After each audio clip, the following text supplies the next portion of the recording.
President Donald Trump's plan to get away with an attack on Venezuela has hit the rock as the South American country carried out swift retaliation hours after the assault on the petrocedeno oil upgrading plant in eastern Venezuela. The blaze came after an explosion shook the facility, and with an explosion of that scale, it is almost impossible not to suspect that the CIA may have planted devices in the vicinity to take the facility out of service and further devastate the already bastardized economy of the country.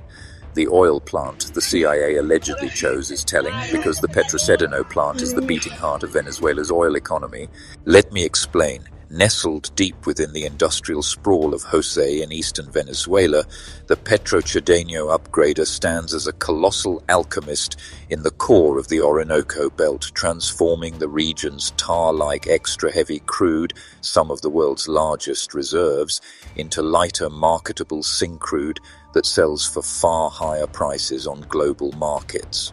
With a massive capacity of around 200,000 barrels per day, this facility, once a flagship joint venture with international partners before PDVSA assumed full control, breathes financial life into Venezuela's oil-dependent economy by unlocking the true value of its black gold, while simultaneously producing valuable byproducts such as 900 tons of sulfur daily for fertilizers and pharmaceuticals, beyond the roaring furnaces and steel towers. Petrocedeno's significance ripples through the country's fragile economy as a critical revenue generator amid sanctions and production slumps, contributing to PDVSA's multi-billion-dollar exports and helping fuel a cautious but real national recovery as output edges toward 1.1 million barrels per day this year. It sustains thousands of jobs across Anzoátegui state, it supports local industries, and it stands as a towering symbol of national resilience in monetizing vast reserves that could reshape the country's future. In a nation where oil is not just an industry but a pulse of life itself, petrocedeno is not merely infrastructure, it is a lifeline. This is precisely why targeting this facility is more than sabotage.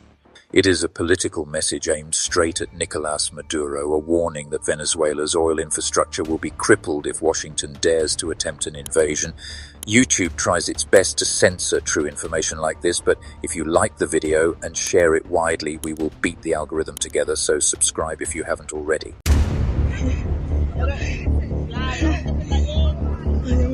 You see, there have been many attacks since President Trump arrogantly threatened to teach Venezuela a lesson. On November 13th, 8 workers were killed and nearly 60% of fuel supplies wiped out after a deadly gas explosion at the Muscar complex.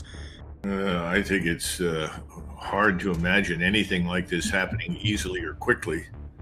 I always go back to our intervention in Vietnam, where people landed on the beach, the Marines went inland, the Army eventually came in, and everyone asked immediately, what are we attacking? What's our objective? And after much confusion, they came up with one. I look at Venezuela with a 1,700-mile coastline, 1,380-mile border with Brazil, and a similar border of about roughly 1,379 miles with Colombia. And I asked the same question. What are we going to do? What are these 17,000 troops in Puerto Rico going to do? How do they get there? Once they arrive, what do they do? I see nothing clear or unambiguous about the thinking or planning behind this thing they're calling Southern Spear. And what would war look like? I mean, would it be boots on the ground? You mentioned an extraordinary number of American troops in Puerto Rico. I believe, correct me if my belief is wrong, there are also 10,000 Marines off the coast of Venezuela in these various ships. Well, I'd be surprised if they weren't, because the one thing that's easily seized is the international airport, the Bolivar International Airport. It's right on the coast. A couple of thousand Marines should be able to secure that airport very, very easily. Now, what happens after you secure the airport? How do you bring in other troops? Where do they go? Caracas is a little further inland, and it's surrounded by mountains and hills.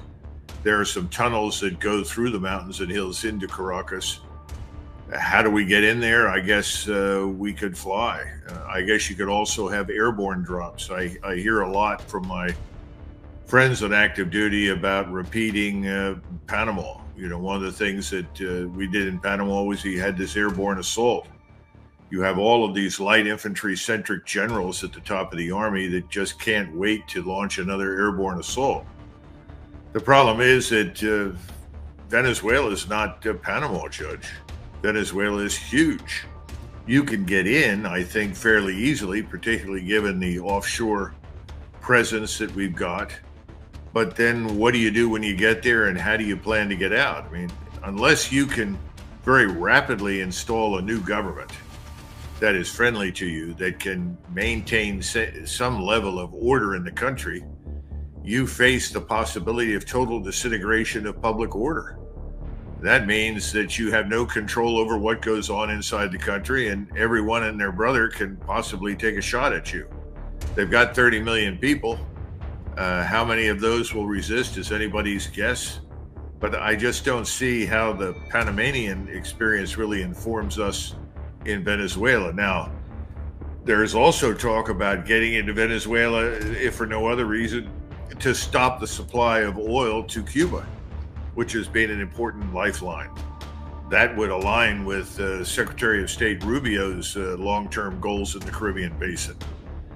But again, we don't know where all the air and missile defense capabilities are on the ground that the Russians have provided. And we're not even sure that what won't ensue is something similar to the proxy war we've been waging in Ukraine against Russia, that the Russians would turn around and effectively wage a similar proxy war against us in Venezuela, using Brazilian, Colombian, as well as Venezuela paramilitaries to attack us. I mean, the whole thing is a disaster in my judgment. Two comments from what you said.